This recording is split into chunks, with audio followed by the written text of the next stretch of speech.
서초폐왕이라고 불렸던 항우 장수가 타고 다녔던 말의 이름이 오추마입니다.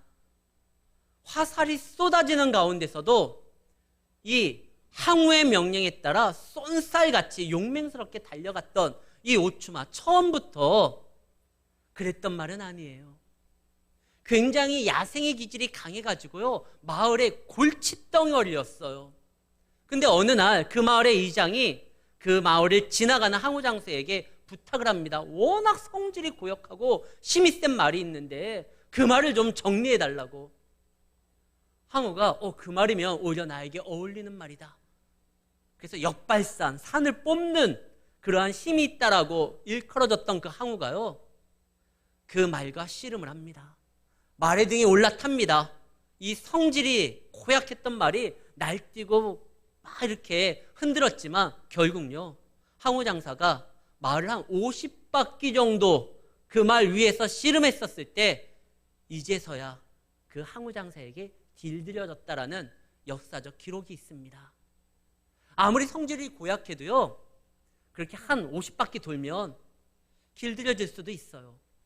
근데 사람은요, 50바퀴가 아니라 50년 동안 말씀으로 증거하고 선포하고 그 자리에 이끌어도 길들여지지 아니하는 이 야성이 있어요. 제가 학교에서 교육의 현장에, 그리고 목회를 하면서 목회의 현장에서 성도들을 바라보고 그들과 함께 호흡하면서 상담도 하고 말씀을 증거하지만 아직까지도 막 순간순간 일어나는 분들이 있어요. 잘 길들여지지가 않아요. 아니, 말씀을 증거하는 저도 그래요. 어쩔 때는 제 기질이요, 하나님의 말씀을 가로막을 때도 있어요. 성경에 보니까 위대한 선지자들도 그래요. 요나도 마찬가지예요. 요나도 하나님의 명령에 따라 적국에 가가지고 심판의 메시지를 선포하잖아요. 근데도 요나도요, 자기 고집이 있어가지고 나중에 하나님 앞에 막 따지듯이 하나님 앞에 막 하나님을 마치 자기가 꾸짖듯이 하나님 앞에 이야기하는 장면도 나와요. 우리는 좀 그래요. 말보다 야생의 성질이 더 고약해요. 그래서 길들여지는 것처럼 보이지만 그러지 아니하고 내 뜻대로, 내 원대로 움직일 때가 있습니다. 오늘 성경 본문에 보면 아브라함의 아이가 이제 곧 출산할 거라고 합니다. 근데 그 아이는 약속의 아이는 아니에요. 하나님의 축복의 아이가 아니에요. 오히려 아브라함과 사레가 하나님의 약속을 기다리지 못해서 세상적 방법으로 출산하는 아이예요. 그리고 그 아이는 들나귀 같은 인생을 살 거랍니다.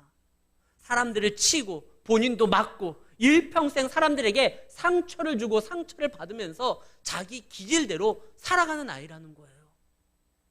근데 놀라운 거, 하나님이 그런 아이조차도 사랑한다 말씀하십니다. 세상 사람들의 가장 큰 오해가 여기에 있어요. 하나님은 교회만 사랑해. 하나님은 성도만 사랑해. 그래요. 하나님은 당신의 백성을 위하여 목숨을 던지는 것까지 아깝지 아니하셔요. 그런데 하나님은요, 세상도 사랑해요.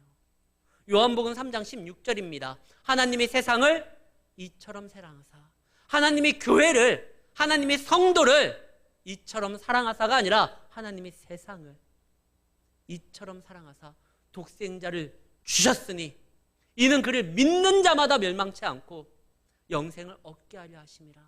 하나님이요, 세상을 사랑해요.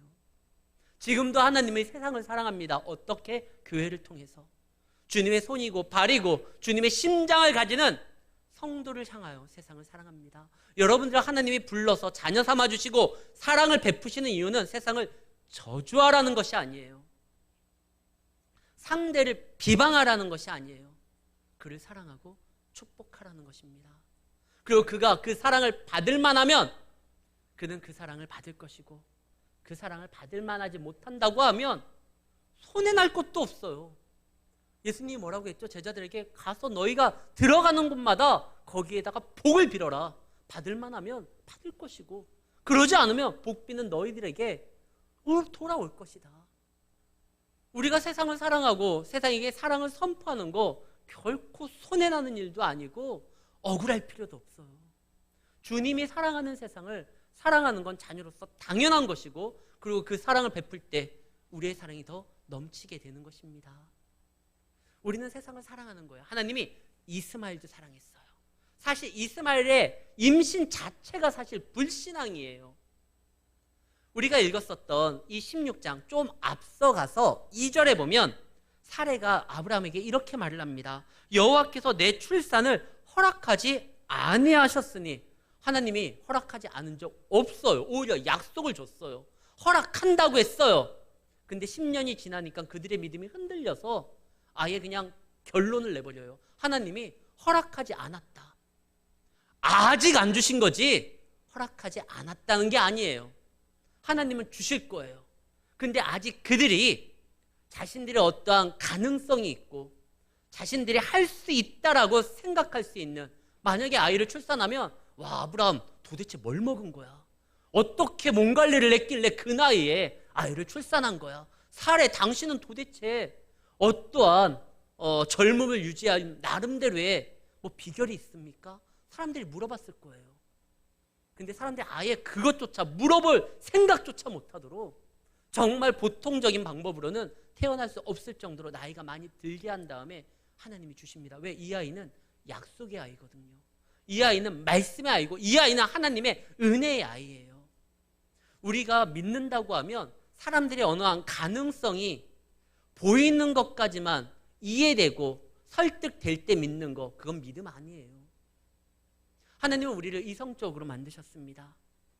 하나님께서는 우리에게 지혜를 주셨습니다. 나름대로 추론하고 생각하고 행동하도록 했습니다. 그러나 신앙은요, 그것을 뛰어넘어서 때로는 무모할이 많지 하나님이 명령하시는 것을 끝까지 기다리는 거예요. 성을 돌라. 성을 돌면 안 되잖아요. 여리고를 정복할 때. 위에서 적군이 뭘 던지면 맞아 죽잖아요. 근데 하나님은 내가 함께 할 테니까 나의 임재의 상징인 법궤를 메고 성을 돌아라. 내가 지킬 거야. 논리적으로 이성적으로 말이 안 돼요. 근데 돌았을 때 성이 무너집니다. 요단강에 들어가라. 보통 때는 들어가도 되지만 모맥을 거두는 시기에는 물이 차고 넘쳐서 물살이 거세요. 이때 요단강 들어가면 안 돼요. 근데 들어가라. 믿음은요, 내가 이해하는 것까지 믿는 것이 믿음이 아니에요. 이해를 넘어서 그분의 약속이라고 하면 끝까지 기다리고 나아가는 겁니다. 하나님의 말씀 위에 쓰는 사람들은, 예수님이 뭐라고 했죠? 말씀에 따라 사는 사람들은 반석 위에 집을 짓는 거라고 했어요.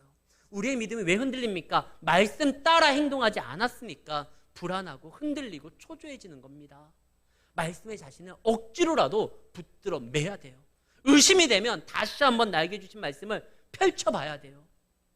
또 그래도 의심이 된다고 하나님 앞에, 말씀을 주신 자 앞에 따지듯이 청구서 디밀면서 하나님 앞에 물어봐야 돼요.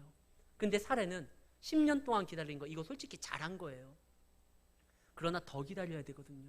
근데 결론을 내립니다. 하나님이 허락하지 않았다. 아니요, 아직 안 준 것뿐이에요. 주시려고 지금 작정하시고 계셔요. 근데 이들이 믿음이 흔들렸을 때, 끝까지 하나님의 말씀에 자신들을 메어놓고 거기에 던지지 못했을 때 그들이 이제 결론을 내립니다. 하갈을 통해서 임신해서 아이를 낳자. 근데 참 신기하죠? 하나님의 뜻대로 살아가려고 하면 그렇게 답답했는데 세상적 방식을 선택하면 기가 막히게 딱딱 맞아 떨어질 때가 있어요. 그렇게 임신이 안 됐는데 하갈하고 한 번 잤는데 아이를 임신하게 됩니다.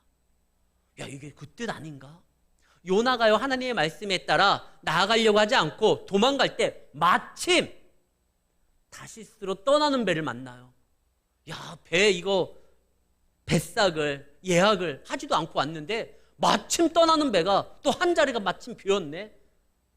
이상하게 하나님의 뜻대로 안 하고 엉뚱하게 행동할 때 뭐가 딱딱 아다리가 맞는 것처럼 그렇게 될 때가 있어요. 근데 그거 굉장히 위험한 겁니다. 오히려 의심해야 돼. 이렇게 딱딱 진행이 되려고 하는데 이게 맞는 건지 기도를 해야죠. 근데 지금 아브라함과 사라는 그 생각을 안 하고 그냥 임신을 하니까 야, 이거 좋은 거다.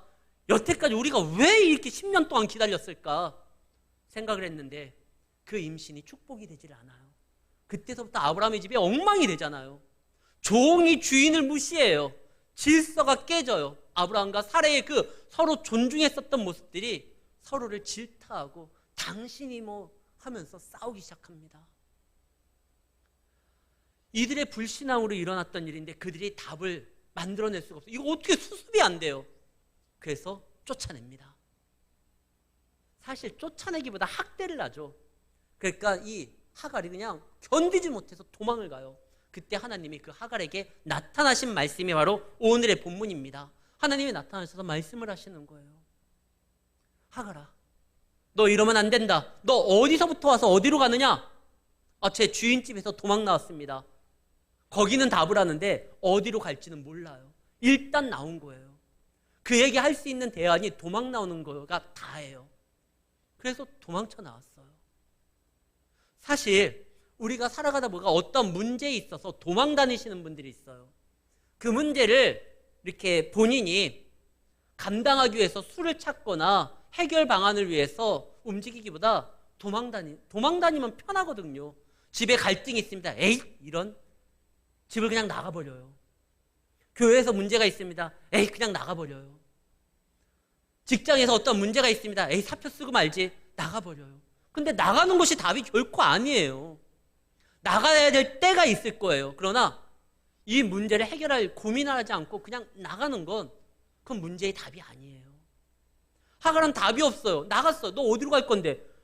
어디로 가요? 답 없이 그냥 학대를 피해서 도망만 나온 것 뿐인데. 그때 하나님께서 다시 돌아가라. 놀라운 거는요. 그가 그 하나님의 말씀을 믿기 시작한다라는 거예요. 원래 하갈은 애굽 사람이라고 나와 있어요. 아브라함의 고향이 어디죠? 갈대아 우르. 그가 어디로 나아가죠? 가나안 땅으로 가다가 하란이라는 곳에 잠깐 머뭅니다. 거기서 아버지 데라가 죽은 다음에 그제서야 가나안으로 들어갑니다. 고향이 갈대아 우르고 그가 오랜 시간 머물었던 것이 하란이고 그 다음에 가나안으로 들어갔는데 어디에서 이 애굽 사람을 만났을까요? 창세기 12장 16절 말씀입니다. 아브라함이 불순종으로 인해서 어디로 가느냐? 애굽으로 가요. 흉년이 일어나니까 이 땅 아닌가 보다 해가지고 애굽으로 가요. 거기 가가지고 자기 아내를 바로 왕에게 빼앗겨요. 발만 동동거리지 왕 앞에서 자기 아내를 찾아올 방법이 없어요. 그때 하나님이 개입합니다. 바로를 꾸짖어요. 내가 지금 이 여인을 통해서 놀라운 일을 할 거야. 내가 아브라함을 통해서 위대한 일을 할 거야. 그 여인에게 손대지 마. 그러니까 막 바로가 쩔쩔매면서 아브라함에게 야, 네 아내 여기 있으니까. 그리고 왠지 그냥 아내만 주면 안 될 것 같아서 그때 많은 것을 줍니다. 아브라함이 양과 소와 노비와 암수 나귀와 낙타를 바로에게 얻었는데 여기에서 뭐를 얻었다고 되어 있죠? 노비. 여기에서 이 노비가 바로 하갈이에요. 이때 하갈이요. 애굽 종이었었던 이 하갈이 바로 왕이 야야 너 이거 막 내가 줄게. 그리고 그 여인에게 내가 실수할 뻔했는데 나를 좀 봐줘라. 그 여인을 섬길 수 있는 요 정도 내가 줄게. 하갈이 그때 따라 붙는 거예요. 원래 애굽에는요 인격의 하나님을 만날 수 있는 느낄 수 있는 그런 분위기가 아니에요. 애굽의 신이 뭐죠? 뭐 이렇게 막 짐승 같은 거를 놓고 그것을 우상화해가지고 이게 신이다라고 했어요. 애굽의 신은 인격의 신이 아니에요. 그런데 지금 대화의 신도 아니에요. 근데 지금 하갈이요 하나님 앞에 부르짖습니다.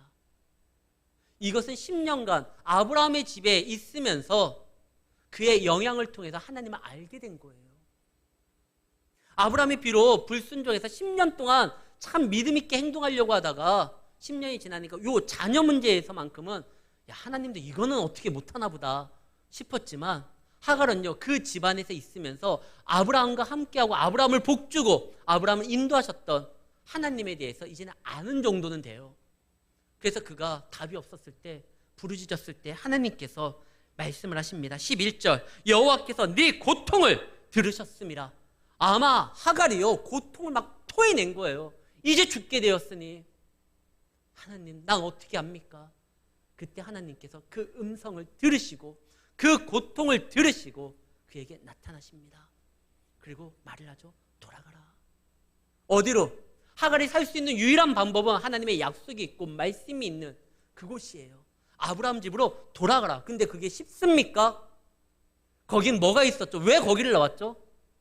학대를 받았으니까, 왕따를 받았으니까, 막 고통을 받았으니까, 그래서 도망 나온 거예요. 근데 하나님이 그래도 돌아가.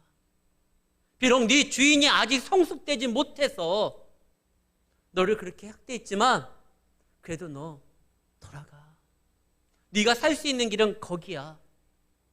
아직 저를 괴롭혔던 그 주인마님이 눈이 시퍼렇게 뜨면서 나를 지금 찾고 있는데, 아니 그래도 돌아가. 근데 놀라운 건 하갈이 돌아가요. 약속이 있고 은혜가 있는 곳이지만 박해가 있는 곳이고 자기를 해하려고 하는 주인마님이 있는 곳인데 그래도 돌아가요. 왜 돌아가시는지 아십니까? 하나님을 믿었기 때문에 그래요.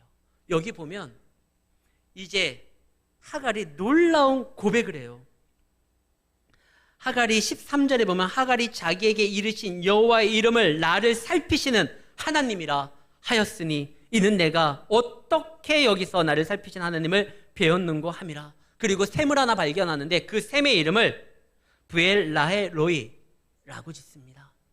아까 우리가 드라마 바이블에서 성우가 이 본문을 이야기할 때 발음이 좀 틀렸어요. 아까 뭐라고 했냐면 그러므로 그 샘을 브엘라헤 로이 이렇게 읽었는데 브엘라헤 로이 이렇게 읽으면 안 돼요. 두 자씩 끊어서 읽어야 돼요. 브엘라헤 로이. 왜냐하면 브엘은 우물이라는 뜻이에요. 샘물이라는 뜻이에요. 그 다음에 라헤는 살아계시는, 생존하시는, 그리고 로이는 살피시는 하나님이라는 뜻입니다. 로이는요, 살핀다, 감찰한다, 보살핀다, 인도한다. 그래서 로이의 또 다른 말이 목자예요. 그래서 로이엘이라는 말이 있거든요. 목자이신 하나님, 나를 살피시는 하나님, 나를 지키시는 하나님. 제가 이번에 백신 주사를 어디에서 맞았냐면 제 봉선동에 있는 로이엘이라는 병원에서 맞았어요. 목자이신 하나님이라는 뜻의 그 병원 이름이에요.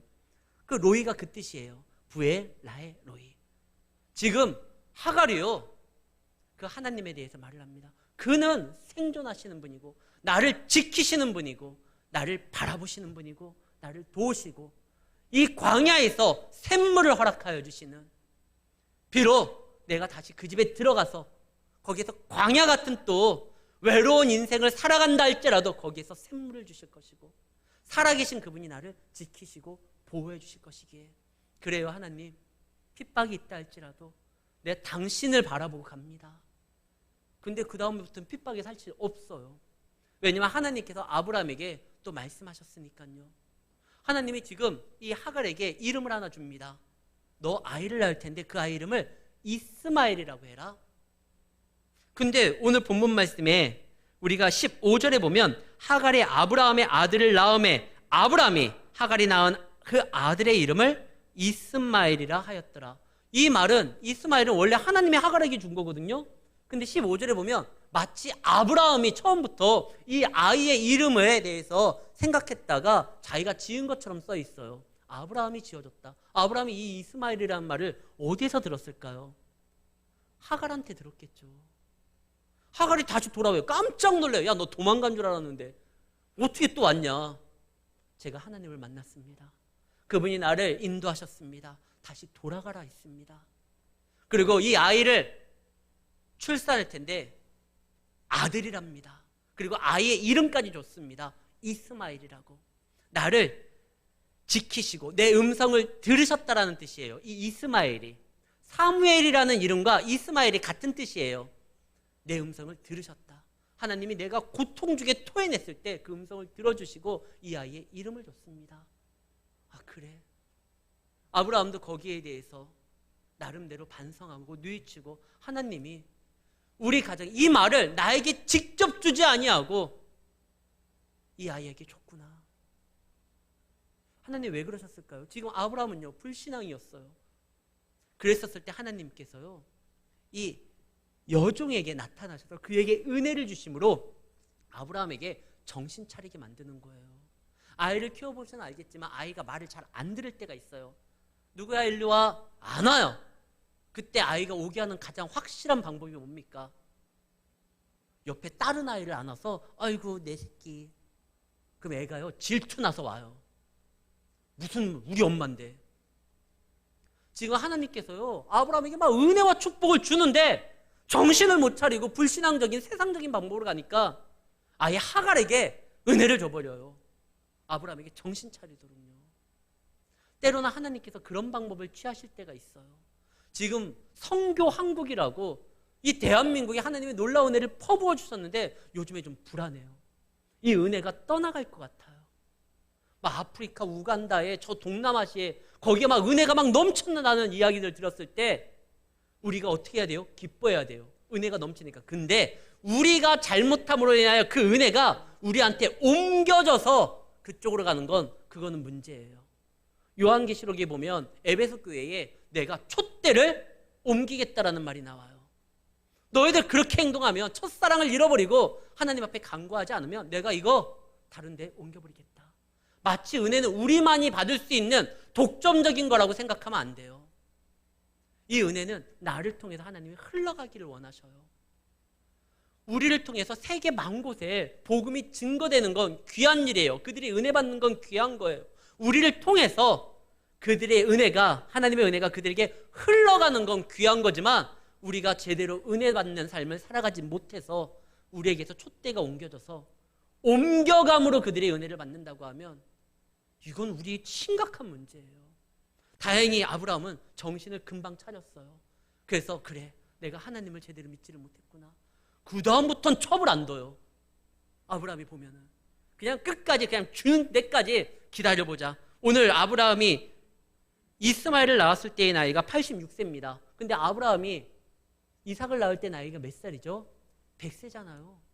그러니까 이제 그 다음부터 14년 동안은 딴 생각 안 해요. 그래, 주시면 주시는 거고 아니면 또 뭔가 일어나겠지. 그리고 이스마엘, 그래, 내가 그 하나님의 이름 너에게 하나님이 알려줬는데 내가 그거 그대로 받을게. 그래서 아이의 이름을 이스마엘이라고 집니다. 부르짖는 자의 들으신 하나님. 근데 이 이스마엘이 근데 문제예요. 이 이스마엘 기질이 들락이라고 그랬잖아요. 이 들락이는 말을 안 들어요. 그냥 자기 하고 싶은 대로 기어이 하는 거예요.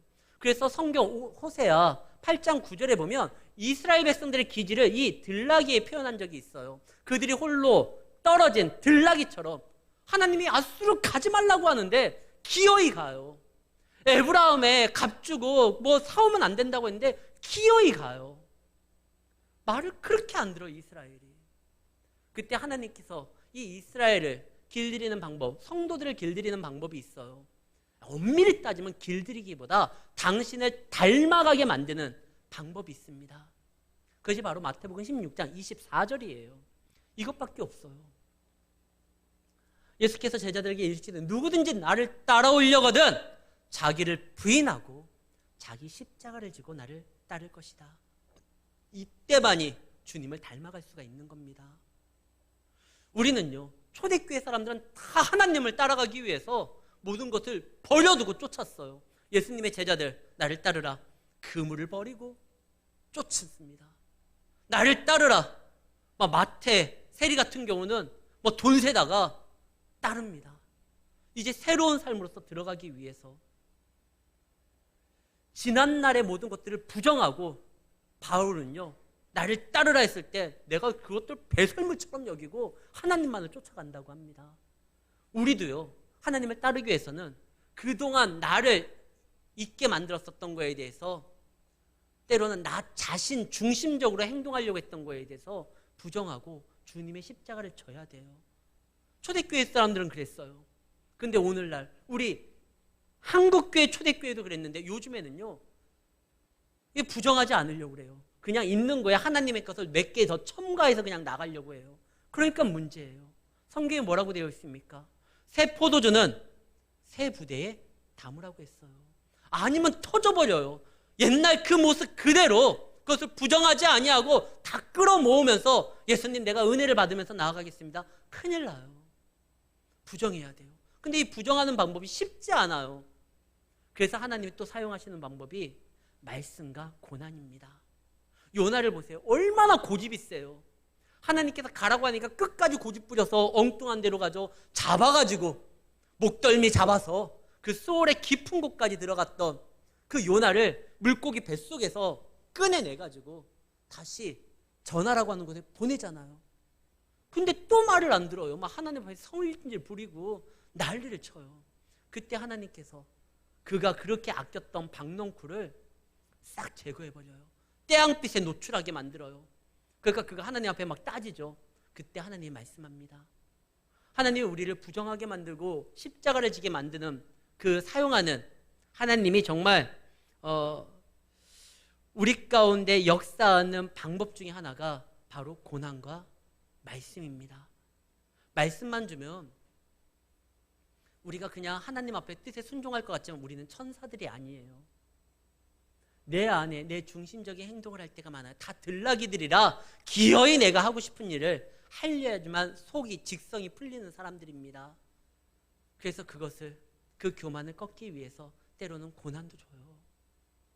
C.S. 루이스라는 20세기 최고의 기독교 변증가가 있습니다. 옥스퍼드 교수이기도 했습니다. 그리고 여러분들의 자녀들이 다 알고 있는 그 유명한 판타지 소설 라미아 연대기의 작가이기도 합니다. 그에게 한 학생이 질문을 합니다. 하나님이 살아계시고 사랑이시라며 왜 우리에게 고난이 있습니까? 그때 C.S. 루이스가 기독교 변증가 그가 말했던 말이 이겁니다. 그렇지 않아도 교만한데 고난까지 없으면 얼마나 우리가 교만하겠느냐. 하나님이 너를 괴롭히려고 고난을 주는 게 아니다. 여기 한번 볼게요. 요셉이 굉장히 뛰어난 인물이잖아요. 야곱의 사랑을 듬뿍 받잖아요. 형제들 중에. 그때 요셉에게 또 하나님이 뭘 줬습니까? 비전을 줬어요. 근데 그거 아십니까? 야곱의 집에 비전을 받고 아버지의 사랑을 듬뿍 받았었던 요셉으로 인하여 위로를 얻고 소망을 얻고 그 마음에 평안을 얻었던 사람은 한 명도 없었어요. 요셉 때문에 다 상처받았어요.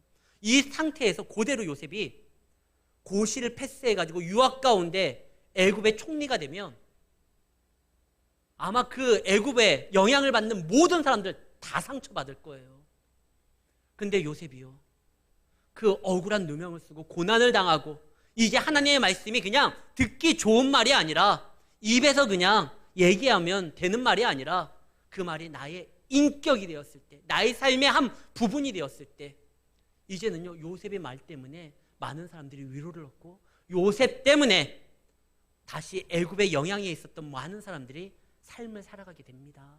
고난은요 우리를 때로는 성장시켜요. 그러나 고난을 두려워할 필요는 없어요. 로마서 8장 17절 말씀입니다. 자녀이면 또한 상속자 곧 하나님의 상속자요 그리스도와 함께 한 상속자니 우리가 그와 함께 영광을 받기 위해서 뭣도 받아야 된다? 고난을 받아야 된다. 이건 당연한 거예요. 그런데 고난을 두려워할 필요 없는 게 주님이 함께함으로 그 고난을 감당할 수 있는 힘도 주고 지혜도 주고 그것을 넉넉히 이길 수 있는 은혜도 준다는 겁니다. 우리가 이 고난을 피할 수 있는 유일한 방법이 뭐냐? 주님의 손을 붙들고 겸손하면 돼요. 그러면 웬만한 거는 다 넘어가요. 고난 굳이 안 주셔도요 주님을 닮아가는데 그거면 되는 거 아닙니까? 하나님께서 원하시는 건 뭡니까? 자기를 부정하고 그분의 십자가를 지라는 거. 나를 부정하니까 내가 사라진다? 아니요. 내가 사라지는 게 아니라 그분을 닮아감으로 인하여 더 완전한 인생으로 들어가는 거예요. 그것이 바로 하나님께서 우리에게 주시고자 하시는 거 아닙니까? 나의 죄된 모습이 아니라 주님의 영광된 모습으로 그분을 닮아가는 축복을 주겠다는 거예요. 이 들락이 이스마엘이 살 수 있는 유일한 방법. 하나님의 약속이 있는 것에 거하고 그곳에서 말씀과 하나님의 사랑의 손길로 인하여 만들어져 가야 됩니다. 그러면 돼요. 가장 귀한 자식이 누굽니까? 하도 말을 안 들어서 몽둥이를 들어야지만 비로소 행동하는 자녀는 사실 아버지의 마음에 기쁨이 아니고 아버지가 그런 모습을 보면 자녀를 오히려 더 안타깝고 마음이 쓰라려요. 근데 스스로 아버지의 마음을 읽고 아버지의 뜻을 생각하며 스스로 움직이는 아들, 참 귀한 아들이 아닙니까? 우리가 알고 있는 이 찬양 있잖아요. 원하고 바라고 기도합니다. 이 찬양에 가서 이런 부분이 나와요. 하나님의 꿈이 나의 비전이 되고 예수님의 성품이 나의 인격이 되고 성령님의 권능이 나의 능력이 되길. 하나님의 꿈이 나의 비전이 되고 예수님의 성품이 나의 인격이 되고 그 다음에 성령님의 능력이 나의 힘이 되는 거. 그냥 그분이 억지로 하라고 해서 하기 싫은데 툴툴대고 그분의 막대기가 무서워서 움직이는 것이 아니라 그냥 아버지의 마음을 알기에, 아버지를 사랑하기에 그분의 뜻이 나를 향해 있다는 것을 알아서 그분의 비전이 나의 비전이 되는 거. 이렇게 움직였을 때 우리는 굳이 길들여지지 않아도요, 하나님 안에서 닮아가는 주의 귀한 자녀로서 믿음으로 승리할 수 있다는 것입니다. 그리고 그것은 서서히 다른 사람들을 영향을 주게 돼요. 그 불순의 모습이었던 그 아브라함과 사레가 돌아온 하갈 깜짝 놀랐을 거예요. 우리가 학대했는데 그냥 본인이 돌아와. 너 어떻게 된 거야? 하나님을 내가 만났어요. 그분이 나에게 이렇게 말씀해 주셨어요. 아, 이스마엘을 통해서 태어날 아이, 그 들락이 같다는 내가 영적 들락이었구나. 내 고집대로 내 생각대로 움직였구나. 아브라함도 사례도 거기서부터 반성해서 다시는 그 방법 안 써요. 그리고 뭐라고 하느냐? 그래, 하나님이 너에게 주셨던 그 이름 그대로 내가 아이의 이름을 이스마엘, 우리의 기도를 부르짖음을 들으시는 하나님이라고 짓겠다. 사랑하는 성도 여러분, 이스마엘도 하갈도 사랑하시는 분입니다. 우리는 하나님의 생명을 바쳐서 십자가에서 다시 한번 살린 그런 귀한 자녀로서 이 자리에 왔어요. 우리의 기도는 하나님이 얼마나 많이 들으시겠습니까? 그분을 의지하고 그분을 믿고 아직 안 준 거에 대해서 쉽게 결론을 내리고 다른 길로 가지 마시고 주님 안에서 끝까지 믿음으로 승리하는 성도님들이 되시기를 예수의 이름으로 축원합니다.